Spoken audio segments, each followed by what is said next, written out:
আমি আজকে রান্না করব চিংড়ির মালাইকারি গরুর দুধ দিয়ে। তো রান্নাটা একটা ভিন্ন স্টাইলে রান্না করব। তো রান্নাটা দেখুন।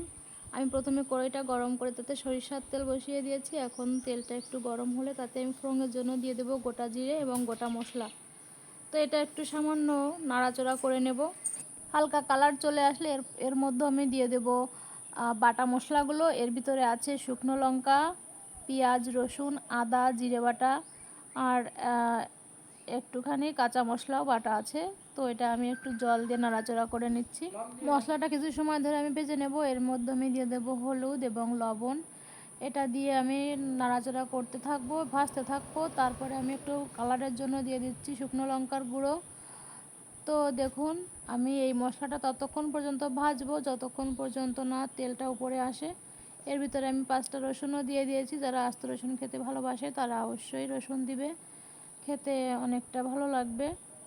তো এবার আমি একটু ঢাকা দিয়ে নিচ্ছি, কারণ ঢাকা দিলে হয় কি ভাজা মশলাগুলো অনেক সুন্দর আর কি ফ্লেভারটা থাকে। তো দেখুন, এভাবে আমি কিন্তু নাড়াচাড়া করে নিব। তো আমি ইউটিউব চ্যানেলে নতুন, তো আমার চ্যানেলটি সাবস্ক্রাইব করে আমার সঙ্গে থাকুন।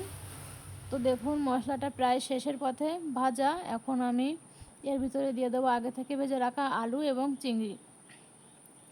চিংড়িগুলো আমি একটু ছোট ছোট করে কেটে নিয়েছি। তার কারণ একটাই, ওর ভিতরে একটু মশলা লবণ আর কি যাবে, এই জন্য।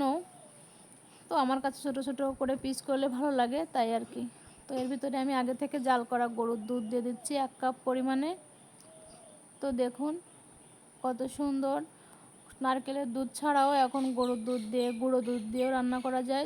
যারা গুঁড়ো দুধ ব্যবহার করবে তারা অবশ্যই গুঁড়ো দুধটা আগে থেকে একটু জাল করে নেবে। আমি এতে সামান্য পরিমাণে চিনি দিয়েছিলাম, কারণ যেহেতু গরুর দুধ দেওয়া একটু গন্ধ ছড়াতে পারে, যাতে গন্ধটা না ছড়ায় এই জন্য আমি সামান্য পরিমাণে চিনি দিয়েছিলাম। আর যেহেতু নারকেলের দুধে একটু মিষ্টি মিষ্টি লাগে, সেহেতু গরুর দুধে একটু চিনি দিলে আর কি মালাইকারিটা একটু অনেক সুন্দর টেস্ট আসে। তো আমি এই যে 1 কাপ পরিমাণে দুধ দিয়েছিলাম, এটা কিন্তু আমি সম্পূর্ণ শুকিয়ে নিয়েছি। তো দেখতেই পাচ্ছেন, এখন আমি এই সম্পূর্ণ ঝোলটুখানো কিন্তু শুকিয়ে নেব, একেবারে শুকিয়ে নেব। তারপরে আমি কিন্তু এর ভিতরে আমি নর্মাল জল অ্যাড করে দেবো। তো দেখুন, আমি ঝোলটা কিন্তু আমার সম্পূর্ণ শুকিয়ে গেছে। এখন আমি এর ভিতরে নর্মাল জল অ্যাড করে দিচ্ছি একটু ঝোলের জন্য। তো দেখুন, আমি জলটা দিয়ে আমি কিন্তু ঢাকা দিয়ে দেব। এই যে ঢাকাটা দিয়ে দিলাম। এবার আমি কিছুক্ষণ পর ফিরে আসব। তো দেখুন, আমার রান্নাটা কত সুন্দর হয়ে গেছে। রান্না এরকম বড় বড় বলক দেখলে বুঝতে হবে যে রান্নাটা শেষ হয়ে গেছে।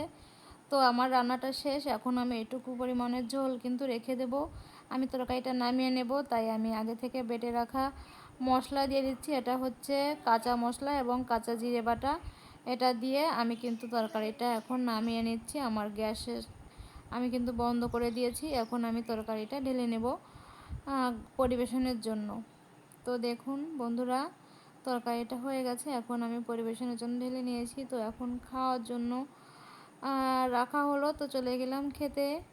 আপনারাও আসুন আর আমার চ্যানেলটি সাবস্ক্রাইব করে আমার পাশে থাকুন, যেন আরও নতুন নতুন রেসিপি আপনাদের সঙ্গে আমি শেয়ার করতে পারি এবং আপনারাও দেখতে পারেন। তো একটা ভালো লাগলে ভিডিওটা একটা লাইক দিবেন এবং আমার চ্যানেলটি অবশ্যই সাবস্ক্রাইব করে দিয়ে আমার পাশে থাকবেন। টাটা।